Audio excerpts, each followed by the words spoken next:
Okay, we'll go ahead and get started. Hopefully there'll be a few more people joining us as we go along. So thank you guys for joining us today. We have Hannah McDougall, who works for the Pelican Harbor Seabird Station. She is a wildlife rehabber and also, I'm gonna forget your title, the communications coordinator. Okay, for Pelican Harbor. And she's going to talk to us today about the different wildlife that they do rehabilitation for at Pelican Harbor and what everybody can do if you encounter injured wildlife. All right, so I'm going to stop sharing and you can go ahead. You should be able to share your screen.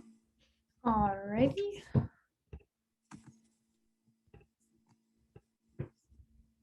Oops. Share screen, not share everyone. So it's yeah, there you go. Good. Okay. All right. So yes, hello everybody. For those that do not know, Pelican Harbor Seabird Station, we've been around for 41 years. We're located up on the 79th Street Causeway on the way to Miami Beach.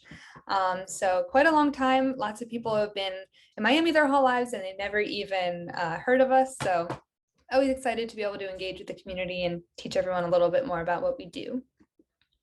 So it is our mission at Pelican Harbor to rescue, rehabilitate, and release sick, injured, or orphaned brown pelicans, seabirds, and other native wildlife, and to preserve and protect these through educational and scientific means. So what that means is— I'm sorry, can I interrupt you for just a second? Yes. For some reason, I'm seeing just your opening slide. Oh, there it goes. Okay. I don't know what, Okay. It was just like a chunk of your second slide and not the whole thing, but it showed up now. Okay, perfect. Right, go ahead. So yes, so this is our mission. This is who we are. So at our core, we are a wildlife hospital, which is going to be what I'm talking to you guys about today, the different patients we see, the injuries and how we treat them. But another large component of what we do is education. We lead seabirds cruises, we have monthly webinars, we lead tours. So in addition to helping the wildlife, we also want to reach out to the community and teach everyone about the importance of our wildlife and how you can be good stewards for the environment. So we are a native wildlife hospital. We do not treat non-native species. This is not by choice. This is actually due to legal rules. So you can see here, there is a regulation for non-native animals in the state of Florida. So if someone does bring in a non-native, approximately half of the phone calls that we receive are for non-native or invasive species. So we have lots of different organizations and referrals that we can provide for callers, but we are at our core a native wildlife hospital, so that's where we try to maintain our mission. So why do we rehabilitate wildlife beyond the fact that it just seems like the right thing to do? So to rehabilitate wildlife, we're trying to introduce or reintroduce productive individuals back to their natural environments. So what this means is that good enough is not good enough. It's not like a dog that you can take to the vet and it can live with only 3 arms. If something terrible happens and you need to amputate an arm, your dog can live a happy, productive life. It's not the same for wild animals. So if they're not 100% and they're not able to completely live and flourish back in the wild, unfortunately, that is where the next slide comes in, because this, as terrible as it is, we try to be incredibly transparent with what we do here. So according to the Migratory Bird Treaty Act, so this is also just a legality that we have to follow. If there are specific injuries that come in and they're devastating injuries that would completely prevent the animal from ever being able to be released, to care for itself in the wild, to fly, to find mates, to defend itself, we must legally, humanely euthanize those animals. So we just like to mention this because we are a hospital, we're not a sanctuary. So unfortunately, this is the reality sometimes for these patients. But at the end of the day, it's for their own good. It's the humane thing to do. In the last year, we've all been in quarantine and cooped up. So you can just imagine what it would be like for a bird that's flown free its whole life to then all of a sudden be confined to a cage for the rest of its life because it can't fly. So on to more happier, joyful things. This is the intake process and what actually goes on inside of the hospital once an animal arrives. So upon intake, all of our patients get three things. They get vitamin E. This helps to prevent capture myopathy, which I'll describe on the next slide. They get a deworming agent. So this can be oral or IM. So we use ivermectin, we use something called Panicure or Stringent. It really depends on the species, the age, the size, but this is going to be a preventative measure most of the time. We also do analysis to make sure that there are not any parasites or any eggs or anything in their feces. So the initial dewormer is just to kind of to cover all your bases and make sure that there's no parasites upon intake. And then they're also going to be getting subcutaneous fluids with vitamin E. So you can see that the fluids there look pretty yellow. That's because they have a vitamin B complex, and that aids in hydration and really helps the cells to absorb all of those fluids. So I had mentioned vitamin E to prevent capture myopathy. So what that is essentially a extended period of fight or flight mode. So the body is pumping full of adrenaline and hormones to get the animal either to run away or to stay and fight. However, once those hormones and adrenaline kind of run out, the body doesn't know what to do with all of them. It becomes overloaded, and then that can lead to all sorts of problems, essentially muscle breakdown. So that means cardiac breakdown, all of your skeletal muscles, your cardiac muscles.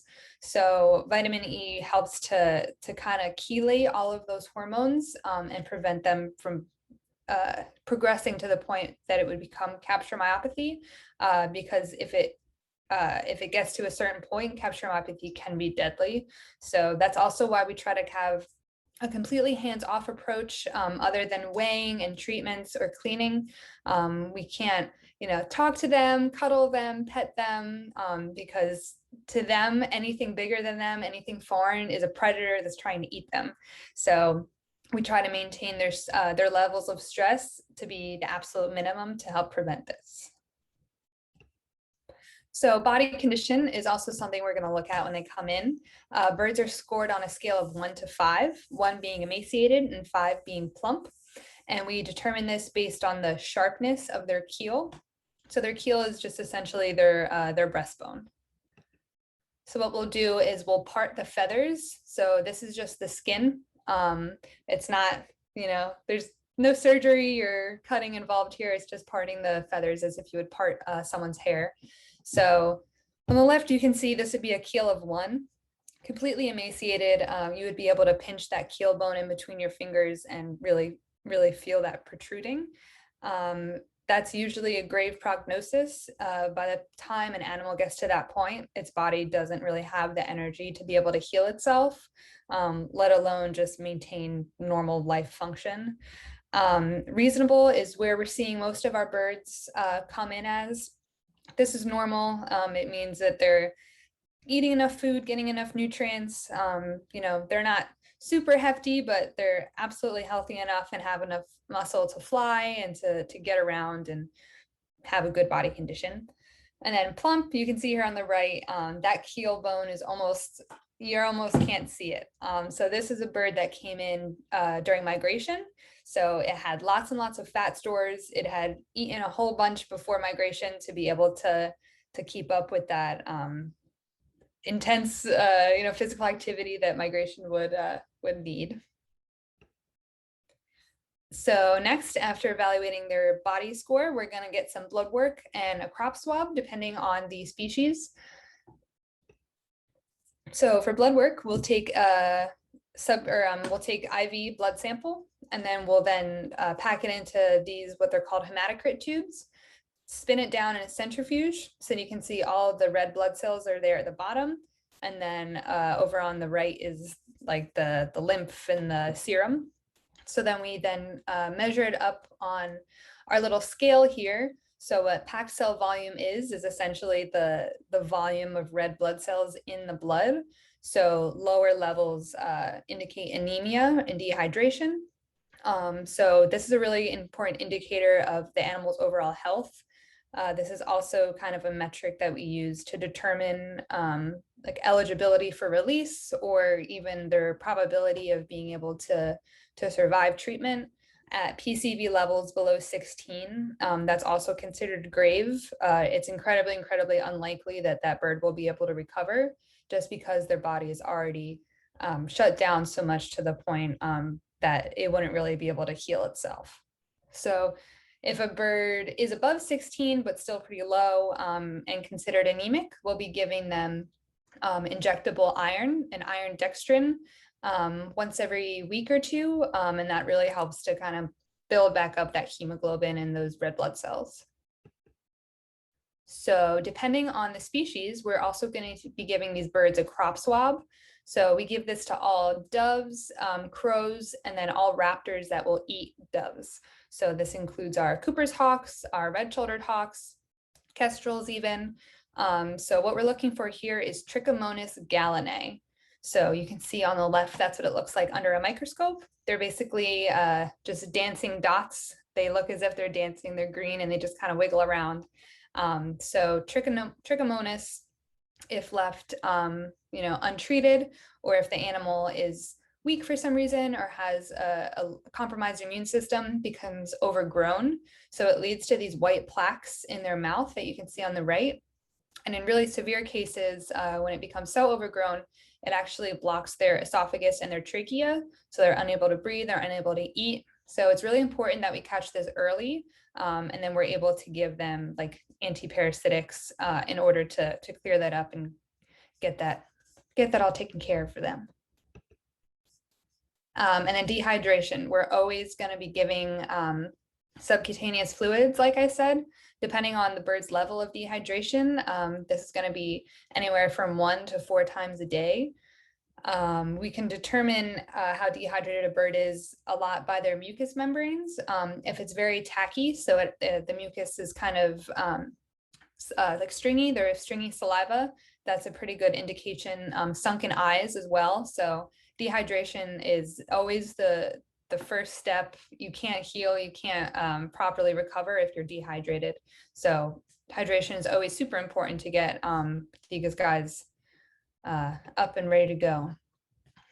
So after kind of the initial care and stabilize, we're going to be giving them a full body exam. So we're going to feel all of their bones. We're going to extend their wings, going to look at their feet, going to feel their spine. In addition to that, they will be getting full radiographs because sometimes something might have a fracture, but it's new and it's so swollen that you actually can't palpate that fracture externally. You have to be able to see it on an x-ray. So you can see here, I believe this is a laughing gull, an x-ray of a laughing gull. And you can see the left wing is very inflamed. There's no broken bones, but you can see kind of that opaque white area surrounding the radius and ulna. That's indicative of swelling or some sort of trauma. So x-rays don't just help us with broken bones, they help us with inflammation, they help us with foreign bodies like hooks. So another really important part of the intake. And they're also going to get an eye exam. We're going to check out their eyes. We're going to check out their ears. Birds actually do have ears. They're just holes in their skull, but they're there if you part the feathers. So call it a head to toe, head to talon, full body exam. So after the intake, after the exam, you see, if anything, what is wrong with this bird. So now I'm going to walk you guys through a lot of the main injury types that we cause and then that we treat, not that we cause, and then how we fix them. So fractures, we see lots and lots of fractures here at the station. This can be due to human causes. Unfortunately, like this osprey here, he was shot. It's kind of hard to see. There's 2 circles, one on the wing circling the fracture, but then also on the side of the body there, you can see a bullet. So this osprey was shot twice. One went through the wing and then got lodged into the chest there. And there was another that went just straight through the chest, leaving an entry and an exit wound. So this bird, I believe, is still in care. This happened 4 or 5 months ago. So you can see that here on the right, we managed to stabilize that wing. This is called a figure 8 wrap. So with fractures, you want to try to stabilize the joint above and below the fracture. So we wrap it in a way that that wing is kind of tight and closed into the body, so that it's when the bird moves, the fracture is unable to move or get jostled around, so that it can start to heal and form that callus, and then eventually, hopefully, heal. So if that doesn't work, if the figure eight, for some reason, the bone's not aligning properly or it's not healing, you can see in the middle here, we actually do pin bird wings as well. So bird bones are hollow. It's an adaptation that, one of the adaptations that birds have to allow for flight is hollow bones makes them much lighter. So we're able to actually just put a metal pin through the middle of the bone, stabilizing those two pieces together so that they're able to heal at that fracture point. So that's the middle picture. On the left here, this is a little juvenile crow that we have in care. And this guy had 2 broken legs. So we gave him what we call hockey splints. And that's where it's basically the leg is stabilized in an L shape. So there's a splint on his leg and then on his lower leg. And then those 2 legs are kept at an equal distance with that white tape in the middle. So that prevents them from either splaying in or splaying out, because if it healed improperly in that way, the bird wouldn't be able to stand properly, or even if it could stand, but it was kind of off balance, pressure sores would develop, arthritis might develop. So it's really important that not only do these bones heal, but they heal properly, and to the point that these animals are going to be able to be released and be thriving in the wild. And then on the right, we have a very cute baby squirrel that came in with a fracture. Thankfully, the younger the animal is, the quicker the bones heal. So this squirrel came in with a fractured arm after falling from its nest. But within a week and a half of having this splint on, he was running around and that bone healed perfectly fine. So that was great to see. Rodenticide, unfortunately, another human-caused injury we see.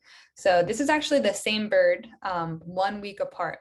So rodenticide, the main indicator of rodenticide poisoning is the inability to clot. So that is what ends up killing birds, is the rodenticide has an anticoagulant property. So this bird, we took a blood sample. Within 5 minutes, the blood was still not clotting where it should be clotting within 1 to 2. So what we do in these cases is we administer vitamin K, and this kind of reverses the anticoagulant properties and allows the blood to normalize and the body to kind of stop fighting itself. So this bird was able to be released after a couple weeks in care, and you can see just how quickly he recovered. Those super severely swollen eyes, the tacky mucous membranes, like I mentioned before, unable to stand, unable to even really hold its head up. So this was a great recovery. We were really excited to see this guy respond so well to treatment. Wound management. So we have a couple slides that might be a little, not gory, but like this. So be forewarned. So a lot of times things come in with abrasions, wounds of some sort. So this is a pelican's wing, the patagium of the wing, which is the skin between the arm bones that allow them to fly. So these are actually taken 1 day apart. This pelican healed miraculously quickly. So what we're going to do upon intake is actually debride this wound. So you have to make it worse before it can get better. So debriding means completely removing all the dead tissue, necrotic tissue, debris, sand, dirt, scabs, anything like that. Because in order to heal well and heal properly, you need a very clean wound. So you can see on the left, this is right after surgical debridement. And so every day this wound was wrapped with silver sulfasidine cream and also some Manuka honey. So Manuka honey we use fairly often. It has antibacterial and antiviral properties. It's completely natural, so the body responds well to it. And it also helps to keep that wound moist and promote healing. So after 5 days, this wound was basically healed. So it's really cool to be able to see that progress so quickly. Pouch tears, yet another human-caused injury. So this bird here, you can see has a very large pouch tear as well as a fractured mandible. So right above the tear, you can see that kind of line on his beak. So pelican pouches are 2 layers. They have 2 layers. So in order to fix a pouch tear, you also have to debride the wound. So you have to freshen up the edges, because without blood flow, there's no healing. So this wound, this pouch tear all the way on the left had already kind of begun to heal and scab over. So we had to make that wound worse before it got better as well. Freshen up those edges, make sure that there was blood flow and blood supply so that it could properly heal. So middle picture is the first layer, the interior layer of the pouch. And then the second photo is the second layer. So sutured in 2 steps to really make sure that the tissues are properly aligned for optimal healing. And then here's another example, this one a little more extreme, but this had an amazing outcome. This bird was miraculously able to be released. He came in, this is due to a fishing hook. So it had gotten hooked and the fisherman tried to pull it out or reel it in, causing this huge laceration. Yeah, yikes. So this bird is completely anesthetized during the procedure. That's what you can see, the tube on the top left there. That's going into his airway. So it's administering anesthesia. He got lots of pain medications and anti-inflammatories and antibiotics.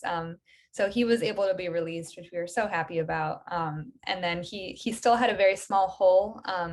We are able to release pelicans with pouch tears with holes smaller than 1/4.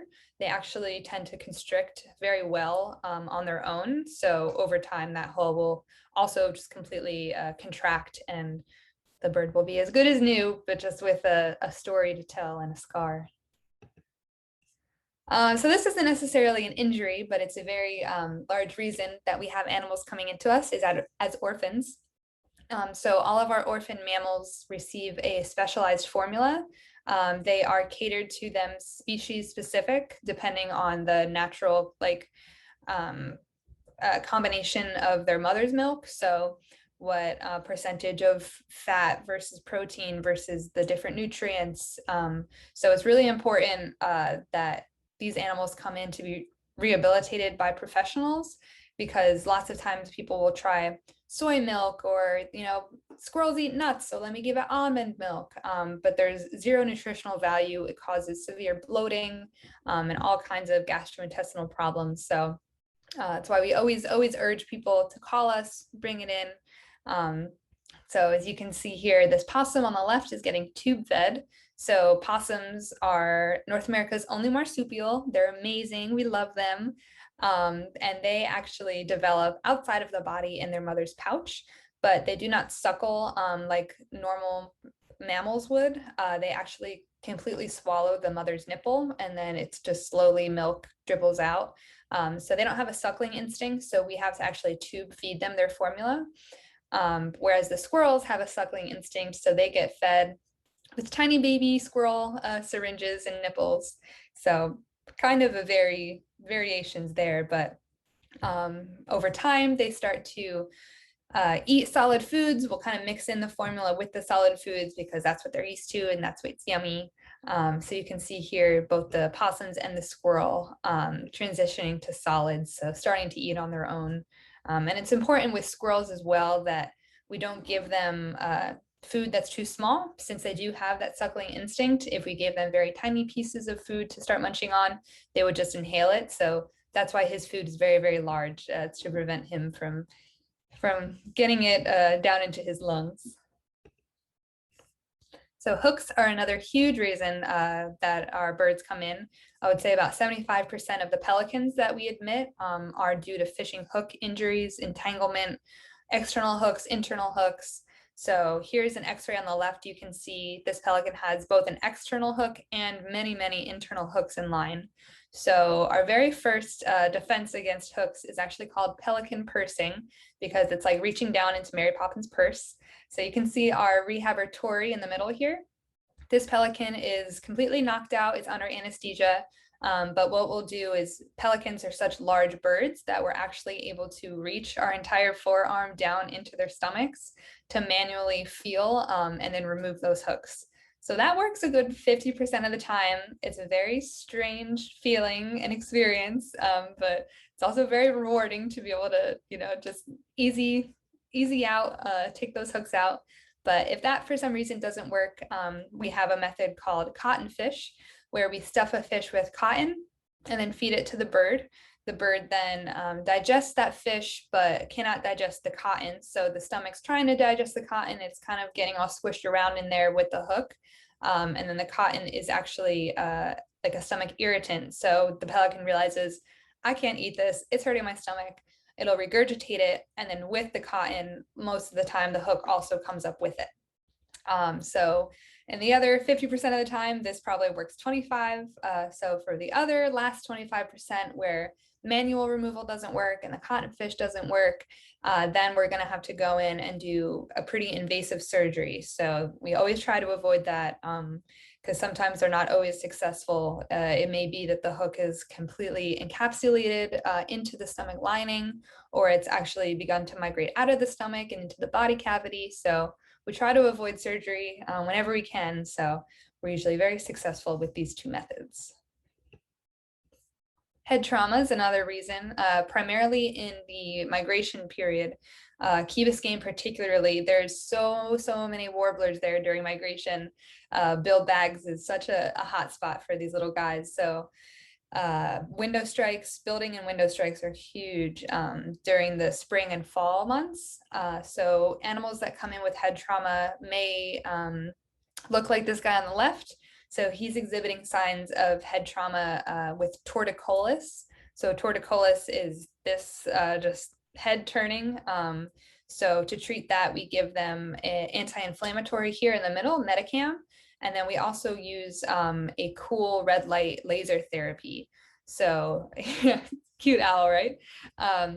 So the laser therapy, the energy from the laser actually like excites and activates the ATP in the cells, causing lots of energy and blood flow to go to those areas to stimulate and further healing. So the laser is really cool. There's so many settings for different things. So neuropathy, there's a setting for wound healing. There's a blue setting that helps with bacterial growth. So the laser has been an amazing investment and really helps in all kinds of different scenarios. So imping is another really cool but uncommon thing we get to do. So this bird here on the left came in from the landfill, and we believe that its feathers were burned after flying over like the methane exhaust. So the heat of the exhaust, I guess, from the incineration completely singed all of his wings. So what we did is essentially a feather transplant. So the feather is cut all the way at the very beginning of the shaft. So right next to the actual like wing and skin area. And then we will use donor feathers from a bird that unfortunately didn't make it, but was able to donate its full set of feathers. And then we'll use a toothpick, or even sometimes you can use the original shaft of the broken feather. And we're going to use super glue to attach the new imped feather onto the old follicle. So you can see here the amazing before and after.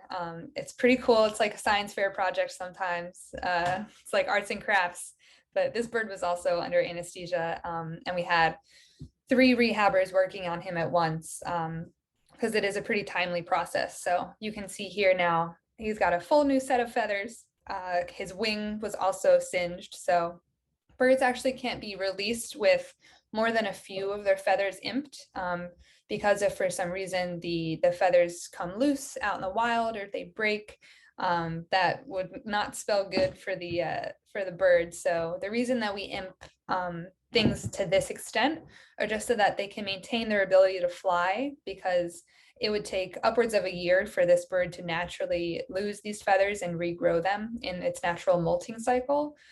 So not being able to fly for a year would severely, inhibit this bird's ability fly, to have the proper muscles, those muscles would just start to kind of waste away. It says, when people don't exercise, so if these birds don't exercise, they're not going to be fit. They're not going to be in good enough shape to be able to be released. So that's why we imped this bird. Even though he did have to stay in care for a very long time, he was able to fly, hunt, eat. So it helped with his recovery in the long run. So release, this is why we do it. This is the whole reason. So some requirements for avian release are their feather quality and their feather quantity. So here you can see two different blue jays, but on the left, this blue jay was found with a string tied around its leg, and obviously a very purposeful man-made cuts to his feathers. So we believe that someone was trying to keep this bird as a pet and clipped its feathers so it wasn't able to fly away.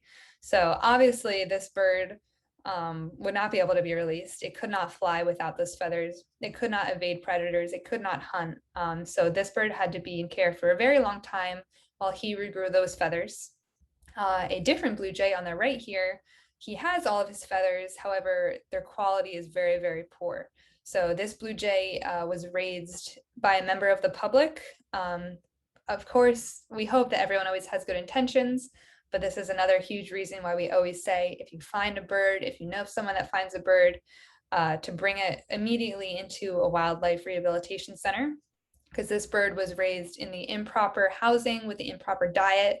It was incredibly malnourished, and you can see that reflected in its feathers. So incredibly poor feather quality, would not be able to have proper flight with all of that space between the feathers. It wouldn't be able to get lift. So after a very long time, it also had to regrow all of these feathers. The feathers, once they're at that point, they can't be saved, and they're not at the quality that they need to be. So this bird also had to regrow all those feathers before he was able to be released. Waterproofing is another thing we have to be aware of. So just kind of like the keel score, birds are scored on a score of 1 to 5, with 5 being the best and 1 being the worst. So birds waterproof themselves using their uropygial gland, also called their preening gland. It's a small gland at the base of their tail. So if you've ever seen like a duck in a lake or something, and just kind of nuzzling at the base of his spine, and then majestically and beautifully kind of preening his feathers. What he's doing is he's actually getting the oil from that gland on his beak, and then he'll go and spread that over his feathers so that he's able to float, and he's not taking on water or getting waterlogged. So the owl here on the top left would have a waterproofing score of 1. He's soaking wet. He's very heavy at that point too. Your feathers, you're not going to be able to fly when you look like that. And then our beautiful friend on the bottom left, his waterproofing looks perfect. It's beading up very well. It's like the term water off a duck's back. That's what we want to see, is beautiful beading like that. So if they do come in, like this pelican here was found in a marina covered in diesel oil, we will give them dawn baths. That will remove any external contaminant, but it will unfortunately also remove any of the residual natural waterproofing that they may have had. So they will have to remain in care until they can naturally waterproof themselves again using that preening gland. But at the end of the day, especially pelicans, any bird that's living on the water, pelicans that are diving down into the water to get their fish, if they're not waterproof, they're just going to sink. So. And then fitness, what I had kind of talked about earlier with the imping and the need for these birds to remain fit and to be able to fly. Fitness is the animal's ability to carry out tasks without undue fatigue. So just because a bird can fly does not mean that it's releasable, does not mean that it's going to be able to thrive in the wild. It needs to fly, depending on the species, it needs to fly enough that it can get away from predators, or it needs to fly enough and long enough and fast enough that it can get its prey. So depending on the species, they have to be able to fly a certain distance without stopping and then without showing signs of exhaustion. Usually though, for the normal average size raptor, it's about 166 feet. So we have outdoor conditioning pens that it's usually, I think that equates to 4 full laps. So we have someone in there making this bird fly 4 laps, kind of like gym class, to make sure that it's able to be released. Feather quality, I already touched on. I don't know why this is in there twice. That's my bad. But most of the feather quality problems that we'll see are due to malnutrition, like I said, but also stress. You can see these are called stress bars. So if the bird is going through a period of severe stress, it won't have enough energy to give to its body to create feathers. So it'll kind of result in these bars of a lack of feather growth, which doesn't help them fly, doesn't help them have mates because they're not very pretty. So we always try to maintain really good feather quality and care. So here's some kind of species specific beyond the general specific requirements. So raptors are going to have almost near perfect vision in both eyes. We are more lenient with owls than we are with hawks, and that's because owls primarily will use their sense of hearing to hunt, but hawks, if they don't have perfect binocular vision, they're not going to be able to have that depth perception, and they're not going to be able to hunt and find their food. So any raptor that's raised in care is going to have to pass a 3-day mouse school. So that's where we feed them nothing but live prey, so live mice, weigh them at the end of that 3-day period, and then if they have gone up, that means that they are successfully able to hunt and catch and eat live prey. We do this because naturally in the wild, their parents would be with them, kind of watching over them and teaching them, but raised in the wild, raised in captivity, that instinct isn't always strong enough to let them have that ability. So that's why all raptors have to go through this live prey school, and then they graduate and then able to be released. Songbirds also have their own criteria, pretty general. They have to be the proper weight, they have to have their high quality feathers, they have to be self-feeding. So we're, same thing, going to be concerned about the feather quality and quantity, as well as their fear of humans. So we want to make sure that these birds do not like us, that they're running away from us, they're trying to escape from us. The last thing we want is a friendly bird. So that's another big factor, is sometimes some birds don't want to grow up yet, so they stay a little longer until they realize that we're the bad guys. And then we can send them on their way, because we know they won't be getting into any trouble going up to people once they're released out in the wild. Virginia opossums, we see over 300 opossums a year, many of them being orphans. So their criteria is based on weight more so than it is on age, because some are slower to develop than others. So as long as they're around 400 grams, they're big enough to be out on their own. We're also going to want them to have filled out and healthy fur.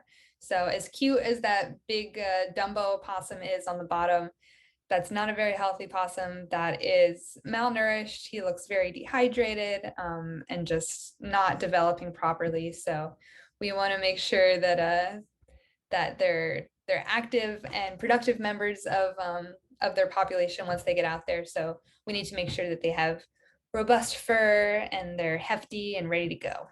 And same thing with them. We want them to be scared of us. We do not want, as cute as they are, we do not want any cuddly possums. We want them to look like this guy on the right, angry and ready to, to escape and get away from us. Gray squirrels, we also get around 300 of these every year, many orphans. So their weight being much smaller, their weight is lower at around 200 grams. And we're going to want them to have fluffy tail and healthy fur. So when they're babies, their tail is not very fuzzy. Over time, it kind of fluffs out. So that tail is important for communication. If you've ever seen two squirrels kind of angry at each other in a tree, you can see them flicking their tails. So they use their tails as kind of a way to communicate. So that's also a reason that a squirrel may not be able to be released if it's missing more than half of its tail. One, it's not going to be able to balance very well. That's another big reason that squirrels have these tails, is for balance, but also for communication and just kind of social reasons. So proper fear of humans also. And then Malocclusion, which is the improper alignment of the incisors. So rodents' teeth actually never stop growing. They have to grind them down by grinding them against each other, kind of like a nail and a nail file. So if those teeth are not properly lined up and they're not able to grind each other down, they will continue growing, eventually growing up into the upper and lower mandible, causing all kinds of problems. So that's something we have to really make sure is not a problem before releasing them, because that would not be good news.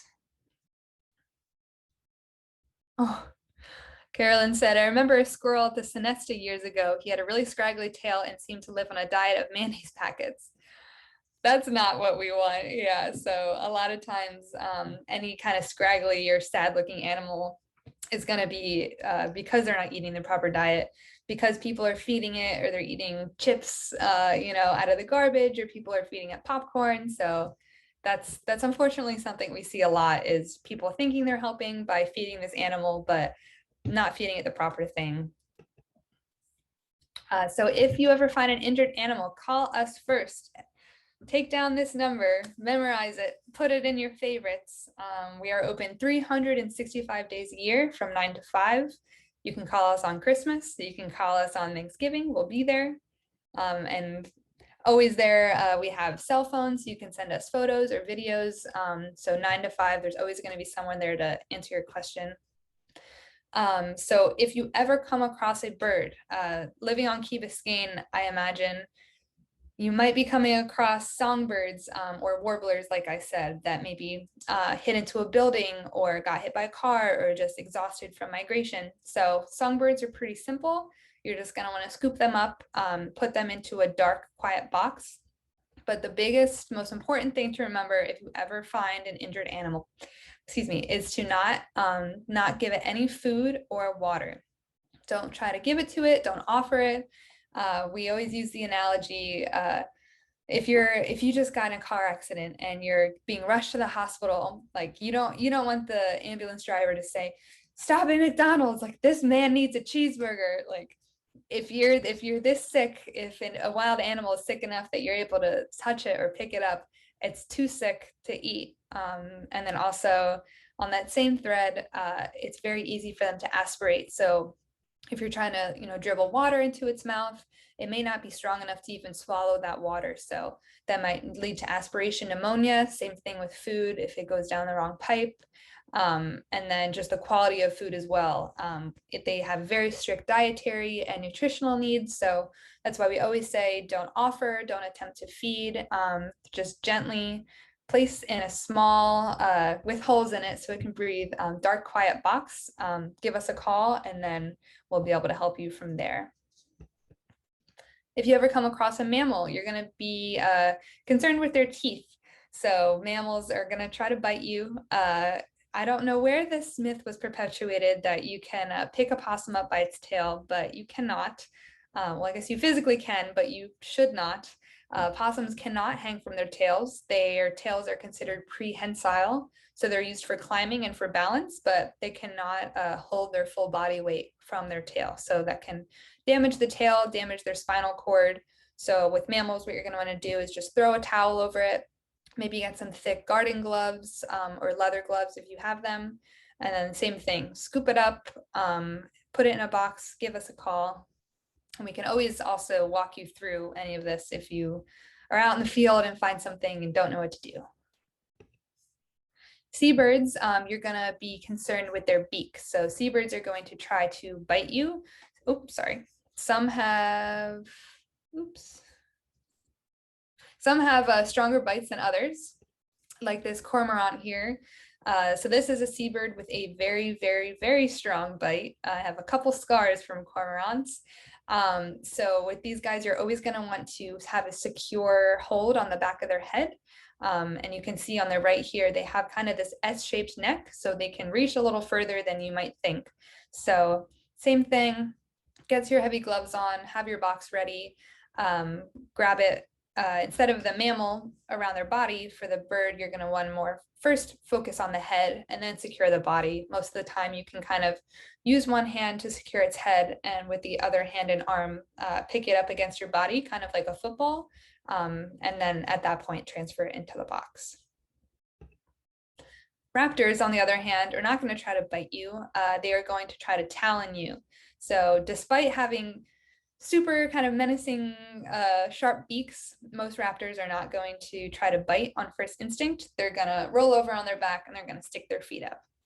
So your handy dandy towel and your handy dandy gloves, same thing, just throw it over the bird, but while picking up, you're going to try to focus on the feet to make sure that it's not grabbing itself and it's not grabbing you. So this is a very special case because this bird actually came from Key Biscayne. It was found, I believe it was found in late May. So this is a great white heron somebody found in their backyard. So she gave us a call. She was texting us. The person on the phone, I guess, thought it was an egret based on the picture. Sometimes pictures are hard to identify, but it's a great white heron. So the finder was scared to grab it. She didn't really know what to do. It's a pretty large bird. So we walked her through it. Oh, perfect. Yes, so you can see the very first text is at 10:05. She's like, I don't know what to do. I can't grab it. She's texting us. And then by 11:36, you can see our van was out there. We were there to help, there to come to the rescue. So we really pride ourselves in being able to get out there as quickly as we can and to help you and to help these birds. We also utilize a large group of volunteers called Operation Rescue and Release. So if you're interested in joining that, you can shoot me an email after this. It's completely volunteer based. You go through a training and then you are put into a big group chat that we send out texts every day. Hey, there's this injured crow in Hialeah. Is anyone around? So super cool if you guys are interested in being involved. So anyway, back to this bird. So it got brought into the station and it was diagnosed with botulism. So botulism is a naturally occurring toxin in the environment. It kind of lives in the muck of the ocean floor.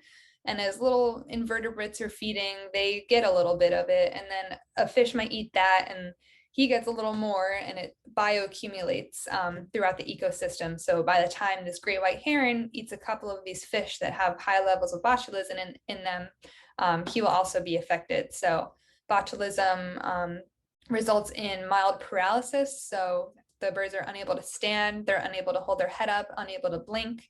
So you can see that would quickly spell disaster for a wild bird. So here you can see our staff members force feeding fish after many rounds of fluids and like a liquid oral diet. It was finally transitioned to kind of more hefty, nutritious diet of fish. So he stayed inside with us for about a week and a half while he regained his strength, was able to slowly stand and then slowly start eating on his own, where he was then transitioned to our outdoor enclosures, where he was able to improve that waterproofing.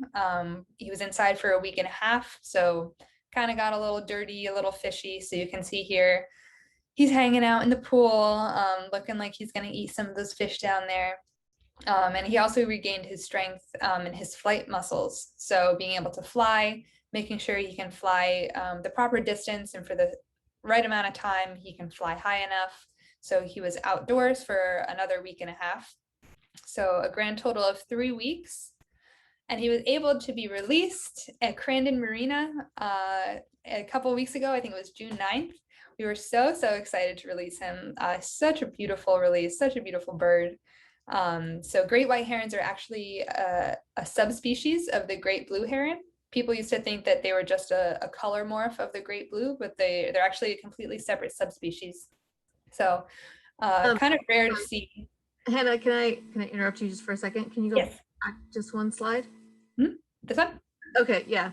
Sorry. When you showed this slide again, it did those same, and this might just be for my computer, so I apologize, but Oh, okay. a chunk of the slide and not the whole thing. And that's actually a beautiful picture with the wings out. Wow. Yeah. So anyway, sorry, I couldn't see the picture, so my Yeah, bad. sure. I hope everyone else can see.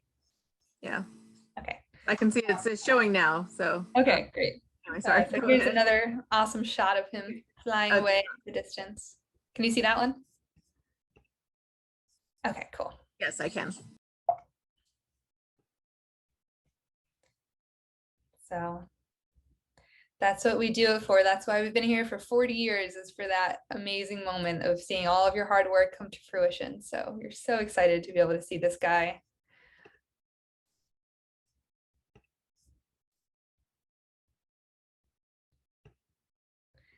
So people are always, they hear about us, they see what we do, like, this is so cool, what can I do to help? So like I mentioned earlier, you can volunteer as part of the Operation Rescue and Release team, or you can actually also volunteer and be a little more hands-on at the actual, like at the center. So doing lots of grunt work of cleaning, but also getting to do some pretty cool stuff like feeding our patients. We have over 150 different species every year, so super diverse, really interesting. So you can go to pelicanharbor.org/volunteer to be placed on our waiting list. But our waiting list is turning over fairly quickly now that we're opening back up after COVID. You can donate, of course. We are a completely nonprofit organization. So you can make a one-time or a recurring donation. It doesn't have to be monetary. You can also, consider giving to Pelican Harbor through in-kind donations. We have an Amazon Smile, lots of different ways, legacy members, Seabird cruises. If you want to check out our website, there's so many different opportunities to get engaged. We have public education, we have tours, we have cleanups. So lots of ways to get involved. And educate and advocate. So let people know about what you learned here today. Let people know about the importance of wildlife. Let them know that we're here to help if they ever find something, and what they can do to help if they ever find something as well. We also have a group of ambassador animals, and I am at my home right now, so I don't have any to show you, but we have about 15 ambassador animals that were unable to be released to the wild, but were deemed appropriate to live with us long-term to act as education animals. So we have a bunch of them available for adoption on our website, and if you adopt them, you can come by and do a little meet and greet. Everyone's favorite is Basil, the opossum. She's also my favorite, but don't tell anyone. She's an amazing, amazing girl. She's blind in one eye, which is why she's with us. But we love all of our ambassadors. And then lastly, check us out on social media. We have super cute content, cute pictures. We have educational pictures.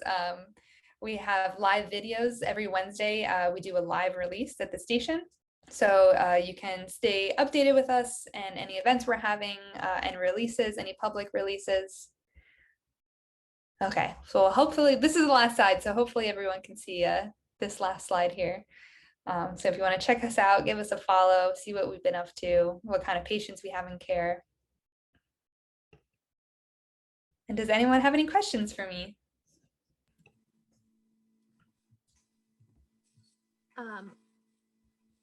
So if anybody has any questions, since there's so few of us today, I think if you just want to ask your question out loud, that's fine.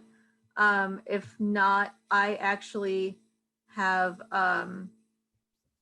a number of questions. Hang on, I'm trying to, there we go. Sorry, I was trying to fix my view so I could see you and everybody else. I had spotlighted you. So if anybody has any questions, I'll just wait a few seconds if you just want to unmute yourself and ask a question. If not, I actually got a number of emails, people that were not able to make the lecture. So I think part of the problem is, unfortunately, there was that really terrible building collapse in Surfside. And I think that's kind of diverted attention, which completely understandably. But I've gotten a lot of emails from people that were not able to make the lecture, and wanted to, and they sent me questions. So If anybody has any questions, I'll just wait a minute. I have a question. What is the most exotic bird you've ever received? Okay, before you answer that, I actually almost the exact same question in one of my emails, but it was what's the most exotic animal? So exotic animal / exotic bird. Well, so we do just native wildlife, but sometimes people will just drop things off without saying anything. We have 24-hour drop-off cages. So somebody actually dropped off a pot-bellied pig once, which was interesting. We ended up finding it a home at a local farm. But we get all kinds of crazy birds in. This year, we actually got 2 bald eagles that had fallen from their nest in Pembroke Pines. They were super intimidating, very cool to see. They're not necessarily rare in Florida, thankfully, anymore, but they are kind of rare for us to see. So that's always fun. We get some threatened and endangered species. We treat wood storks, least terns, gopher tortoises. So that's always kind of special to see too, is see some threatened and endangered species up close. okay, so there's a question in the chat.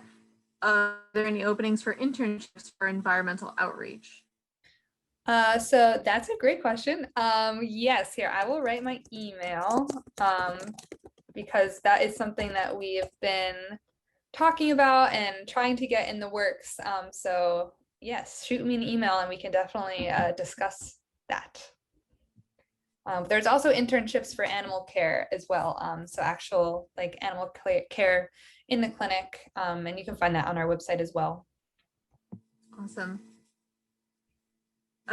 So for me personally, I did not realize that possums don't have a suckling instinct. I always knew that, you know, they're mammals, they, you know, suckle on their mother's teat or whatever. So for them, since they just lock their jaws, sorry, I'm a biologist, so this is like, yeah, confusing for me. Does the feeding tube essentially kind of act, or the feeding tube, does the nipple essentially act like a feeding tube where it just basically like sends food down their throat without them having to suckle? Yep, it just drips slowly. Oh wow, that's so strange. I mean, that's cool, but strange. Yeah, they can have up to 13 babies at a time. They have 6 on one side, or like 6 teats, and then one right in the middle, so they can have up to 13 babies at once. Oh, that's so weird. Carolyn asked if you could also put the phone number for the injured wildlife phone number in the chat too. I have that number, but it's on my desk at work, so give it to anybody right now. Sure. So you mentioned at the very beginning of your talk about stress myopathy, I think it was called. Capture myopathy, yes. Capture myopathy. It just reminded me. So I apologize for the squeaking. My dog is playing with a squeaky toy. Really, she's got amazing timing. So there was, I think it was a pigeon. It may or may not have been a native pigeon. I don't remember at this point. But it was injured. Somebody came into our office and told me there's an injured pigeon outside on the sidewalk. And so me and my colleague Andrew went outside and we managed to catch it and put it into a box. And at the time we took it to the museum, I think it was Fairchild, which had a bird, like not sanctuary, but like rehab center right there. I think it's gone now, right? It's gone, yeah. Yeah. At the time it was still there, but it was like leaving soon. We took it there and it was alive the entire way, which is, you know, maybe a 10-minute drive from Key Biscayne. It was very close. We got it there and it was alive. And literally as we were carrying the box inside the building, we could hear it start freaking out and flapping. And when we got it inside, it had died. Yeah. And is that kind of what happens sometimes with capture myopathy? Is that, or is it just kind of gradual where they're just so stressed out that they just decline, or like how does that work exactly? It's definitely both. It's more so a chronic issue, but we do see same thing as what you just described. And unfortunately, you know, sometimes it's hard for people to understand or even believe, because they might have a bird for 2 days, and then we tell them, like, I'm so sorry, you know, it passed away a couple hours after we admitted it, like, but it was fine for so long. So it is, I guess you don't really know when it's going to strike, but it can happen incredibly quickly. Same thing with like the smaller the bird, so like a very small little warbler. If you're holding it in your hand for a minute, its heart is beating so fast already that like just that amount of contact might be enough to kind of just set it over the edge as far as stress. So Yeah, makes sense. Okay, I'm thinking I'm going to skip this question for now because it's kind of gross. Sorry, I'm looking at the questions I got in email. So aside from, so obviously you guys do mostly birds and clearly small mammals like possums and squirrels, and I imagine raccoons also, even though you didn't show any pictures of raccoons. So we actually don't do raccoons. We don't do any rabies vector species. Our staff is vaccinated. We do have our pre-exposure, but in order to do rabies vector species, you really need a very specific quarantine area for them, that we just don't have the space to accommodate. So we transfer any raccoons to the South Florida Wildlife Center. Okay. I think that's actually a really important point because a lot of people assume that possums in particular carry rabies, and it's not that they can't, they just don't normally. They're not like considered a vector. Yeah, it's essentially, it's not impossible, but I mean the incidence is like 0.0, you know. Yeah, their body temperature ranges from like 90 to 94, so it's actually too low to harbor the virus. I have never heard of or encountered or heard of anyone that's heard of a possum getting rabies. So I think that's really important because I feel like that's something that comes up a lot where people hate possums. They don't want them around. yeah. And they're like, oh, they're going to transmit rabies. And they really don't. Like, they're not a species that does that. They're actually great because they eat ticks. They're fantastic. Yeah, they really help to curb Lyme disease. Yeah. And I don't remember, or I don't know if you remember the like the big billboards that Miami-Dade put out about the rabies like eradication efforts. Do you remember that around last year? I don't know. The Miami-Dade County was like putting out like vaccine packets basically for high incidence, I guess, areas, but they put an opossum on their billboard. So we were very upset about that because that just, you know, further made people associate opossums with rabies. So yeah, I did not see that. No, that's upsetting for sure. Because that's actually one of the, I don't know a lot about opossums, but like I knew that. yeah. No, we call them awesome possums. We love possums. Oh, so this is my own question. You mentioned that if you imp too many feathers on a bird, you can't release it because it has to kind of be able to fly on its own, and you know that there's a possibility of the feathers falling out and all of that stuff. So you keep them for quite a long time sometimes until they molt and regrow their feathers. What kinds of so I visited Pelican Harbor a while ago when you guys were in your previous location, like 2 years ago or something. We're still there, but so you have both. We have a new property, but that new building won't be completed for a couple of years. Oh, okay. So even at the old place then, or the same place where you guys have been? Yeah, in Pelican Harbor Marina. Right. Yeah, thank you. That's where the name came from. Named after us, actually. So what do you do as far as like, you know, you have these birds that have to stay with you for a very long time, like, you know, a year maybe, so they can molt their feathers and grow new feathers. What kinds of enclosures do you have so that they can actually be able to fly? I never really saw the entire facility, so I don't know how big it was, but I didn't get the feeling that there was like huge enclosures, but obviously you make it a point to make sure that they can fly like successfully and for long periods of time before you release them. So I'm just curious what kind of facilities you have for like, you know, allowing that kind of flight, you know, distance wise. So we have all of our enclosures meet and exceed the minimum standards for housing. But if there is any very long-term patients like that, we will transfer them to another center. Our flight cage is about 40 feet, I believe. And South Florida has 100 feet flight cage or 100 foot. So for incredibly long-term patients, we won't house them at Pelican Harbor. We'll transfer them so that they do have that larger enclosure. But we do have two pretty good sized flight cages that have been modified for raptors.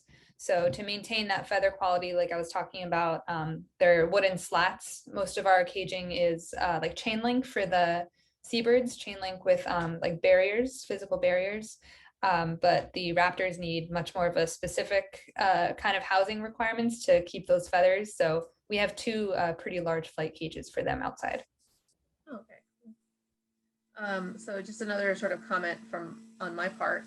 You were showing the stress bars in the feathers, which I assume were those kind of white lines in those feathers. This isn't a question so much as a comment. It kind of reminded me of, I mean, feathers are keratin for the most part, right, or something similar. It reminded me of with humans when you are malnutrition or you're exposed to heavy metals or something that causes a health issue.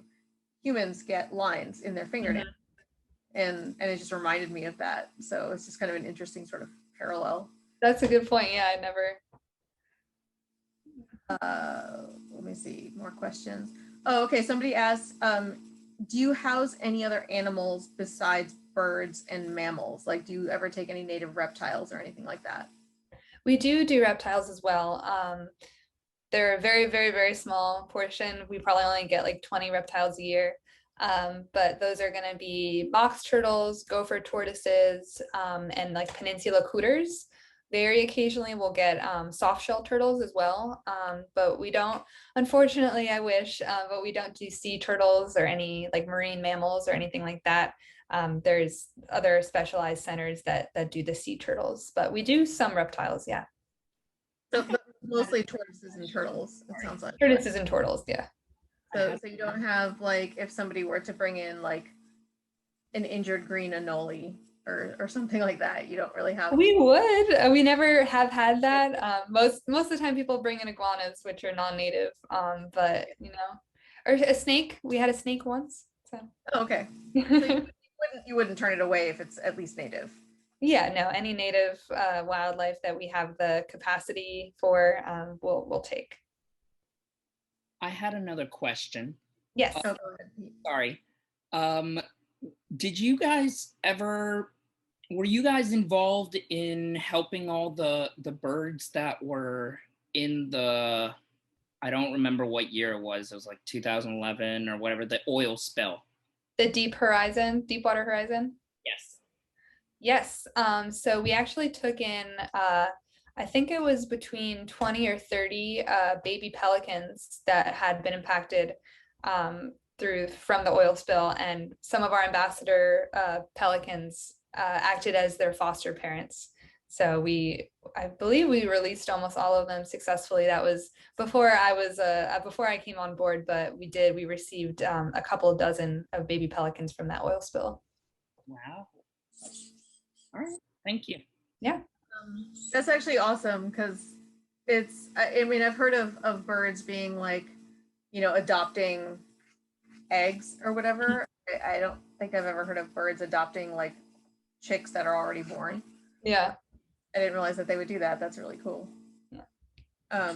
In a similar vein, and this is again my own question. I do actually have one more question from an email, but I want to ask this first. So I'm from Indiana, and one of the big problems that oh my God, I have to take that toy away from my dad. One of the big problems that, so I volunteered for the Humane Society there, and they would also often get a lot of people turning in like, injured wildlife or whatever.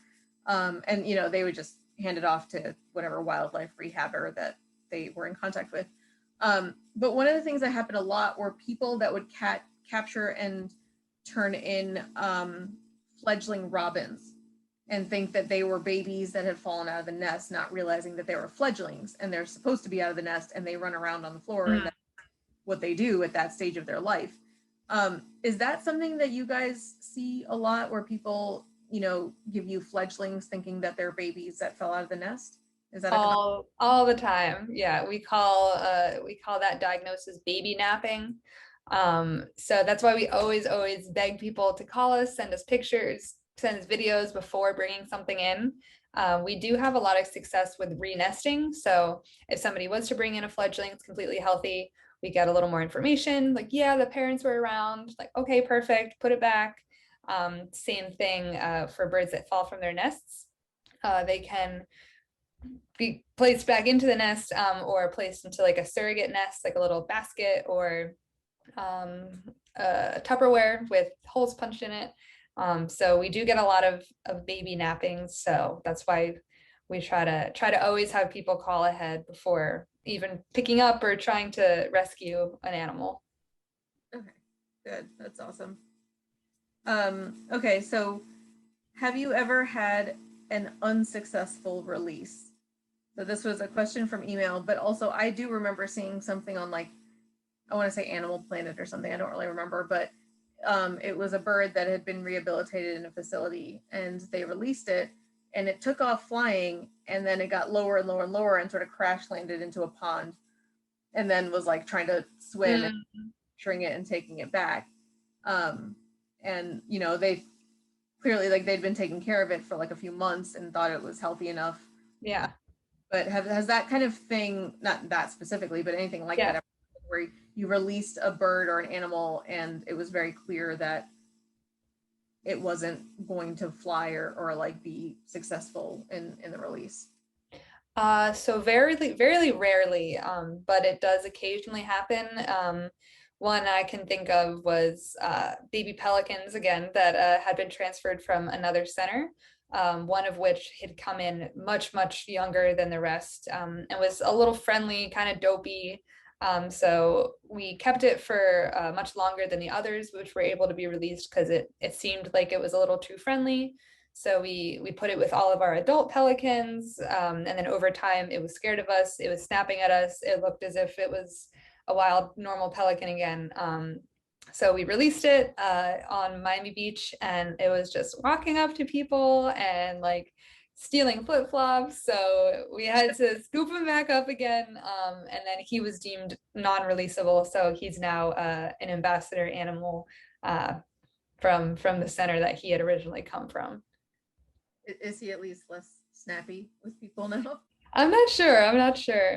But it's hard to tell sometimes, you know. It's like, unless it's out in the wild, how are you supposed to, you know for sure? It's kind of, that's why we try so hard to have like such strict protocols and to ensure before release that they're ready, because the only true way to know is once you release them. So yeah. Okay, and then the last question I have from an email is, and you know, this is gross, so you don't necessarily like have to answer it, but what's the worst injury that you've seen or that you've heard of at Pelican Harbor? I guess like the most like upsetting would just be the human caused, like the gunshots. Or we actually in January had a seagull admitted, or not a seagull, I'm sorry, that's always part of my spiel, there's no such thing as seagulls, there is only certain species. So a laughing gull was admitted after a man had actually just picked it up and just snapped its wing.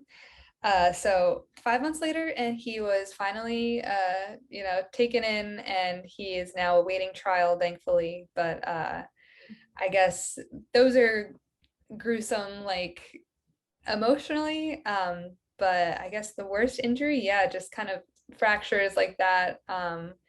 Infections are gross. You know, things are out in the wild, and there's things fester. So. Without getting into detail for our squeamish friends. Yeah, no, that's why I was really, that's why I saved that question for the end. Yeah. It's a little gross. We don't really need to ask that, but I figured I might as well. But that's all I have. I don't know if anybody else has any other questions or anything. Oh, hang on, there's something. Oh, never mind. That was just you posting the phone number. So no questions in chat. So If that's it, then I guess we'll get going. And thank you so much, Hannah, for talking to us today. This lecture is recorded, so it will be put up on Facebook soon. And Hannah, I'll send you the link once we have it up. And if anybody else has any other questions, you're welcome to send them to me. I'm happy to pass them on to Hannah. And thank you guys for coming. We really appreciate it. It's been a bit of a weird day with the building collapse. Like I said, I think that kind of drew everybody's attention, understandably. But at least a lot of people did email me and they're like, oh, I want to see the lecture, but I can't. So, it was great having you, and it was a really, really interesting lecture. Definitely. Yes, thank you so much for having me. I'm glad you guys hope you learned something. I definitely did. We did talk about having an in-person lecture sometime soon. So once things are opened up again and back a little bit more back to normal, we'll definitely try to do that. So yes, for sure. Great. All right. Thank you so much. Thank you everybody for coming. Thanks everybody. All right. Bye-bye. Bye-bye.